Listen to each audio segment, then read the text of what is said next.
یہ کہانی ایک شوہر کی ہے جو اپنی مصروف زندگی میں اپنی بیوی کی اہمیت کو بھول گیا تھا، لیکن ایک چھوٹے سے واقعے نے اسے یہ سمجھنے پر مجبور کیا کہ میرا ہفتے میں ایک دن جمعہ آرام کا دن ہوتا ہے اور میں اسے سونے میں گزارتا ہوں۔ ایک دن موسم کچھ بدل گیا اور مجھے ہلکی سی سردی لگ رہی تھی۔ میری بیوی نے گھر کے لیے کچھ سامان خریدنے کے لیے اجازت مانگی اور چلی گئی۔ آدھے گھنٹے کے بعد اس کا فون آیا اور اس نے کہا کہ کچھ مہمان آ رہے ہیں اور مجھ کو گھر ترتیب دینے کو کہا، کیونکہ اس سے پہلے معلوم اسے نہیں تھا۔ میں نے اپنا غصہ دباتے ہوئے کہا ٹھیک ہے اور فون بند کر دیا۔ اس سونے میں مشغول ہو گیا۔ مجھے بالکل بھی اندازہ نہیں تھا کہ اس کا نتیجہ کیا ہوگا۔ میں صرف سونا چاہتا تھا اور بس۔ کچھ دیر بعد دروازے پر دستک ہوتے ہی میں بوجھل قدموں سے اٹھا اور دروازہ کھولا تو دیکھا کہ میری بیوی اپنی دوست اور اس کے شوہر کے ساتھ کھڑی ہوئی ہے۔ میری بیوی نے جب گھر کو دیکھا تو اس کا چہرہ بدل گیا۔ اس نے مجھے نظر بھر کر دیکھا جس میں ملامت اور دل شکنی تھی۔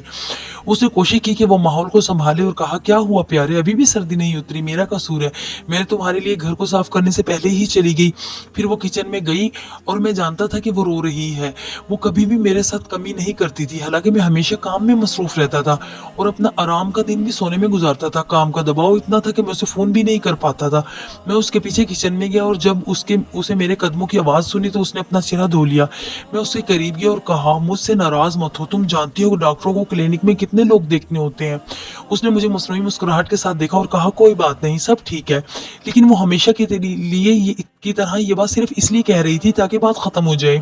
وزیٹر چلے گئے، دن ختم ہو گیا اور وہ جلدی سو گئی۔ میں بچوں کے کمرے میں گیا اور وہاں ایک تحفہ دیکھا جو کہ مہمانوں کے لائے ہوئے سامان کے ساتھ رکھا تھا۔ جب میں نے اسے کھولا تو اس میں ایک گھڑی تھی جو مجھے کافی عرصے سے پسند تھی۔ اگلے دن میں کام پر گیا اور اپنے آپ سے ناراض تھا۔ وہ مجھے میرے بارے میں کیا سوچتی تھی، حالانکہ میں اس کے لیے کچھ نہیں کرتا اور میں اس کے ایک چھوٹے سے مطالبے کو نظر انداز کرتا ہوں جس سے اس کا دل ٹوٹ جاتا ہے، خاص طور پر اس کی دوست کے سامنے۔ میں نے دیکھا کہ ایک آدمی گرما گرم چائے بیچ رہا تھا اور وہ مجھے مسکرا کر دیکھ رہا تھا۔ وہ مجھے کہنے لگا لگتا ہے تم کسی چیز کے بارے میں سوچ رہے ہو جو تمہیں پریشان کر رہی ہے نا؟ میں تھکاوٹ سے ہنستے ہوئے کہا نہیں کچھ نہیں۔ اس نے ایک کرسی کھینچی اور کہا آؤ بیٹھو، میں تمہیں گرم چائے دیتا ہوں۔ میں بیٹھ گیا، حالانکہ میں دیر کر رہا تھا۔ اس نے مجھے ایک کپ دیا اور میرے پاس بیٹھ کر باتیں کرنے کی کوشش کرنے لگا تو میں نے سکون سے اس سے بات کی۔ اس نے کہا میرے ہاتھ پر ہلکا سا دباؤ ڈالا اور کہا میری غلطی مت دہراؤ۔ میں نے کہا اسے حیرت سے دیکھا اور پوچھا کیا غلطی؟ اس نے جواب دیا میری بیوی میری عدم توجہ سے تنگ آ کر چلی گئی اور جس دن میں نے اس کی پرواہ کی وہ مر گئی۔ میں اب چاہتا ہوں کہ وہ ایک دن میرے لیے آ جائے اور میں اسے منا لوں۔ نبی کریم صلی اللہ علیہ وسلم اپنے کپڑے خود دھوتے تھے، اپنی بیویوں کی مدد کرتے تھے، اپنے جوتے خود مرمت کرتے تھے۔ اپنی بیوی عزت دار تھی، بے عزتی نہیں کی جاتی۔ عورتوں کے دل کی یادوں سے زندہ کرتے ہیں۔ اگر آپ ایک خوبصورت یادگار بنانا چاہتے ہیں تو وہ آپ پر جان نچھاور کرتی چلی جائے گی، دل میں آسانی سے نہیں جائے گا، چاہے وہ آپ کو معاف بھی کر کے چلی جائے۔ وہ کمزور ہوتی ہے، بہت سوچتی ہے لیکن جلدی مان جاتی ہے۔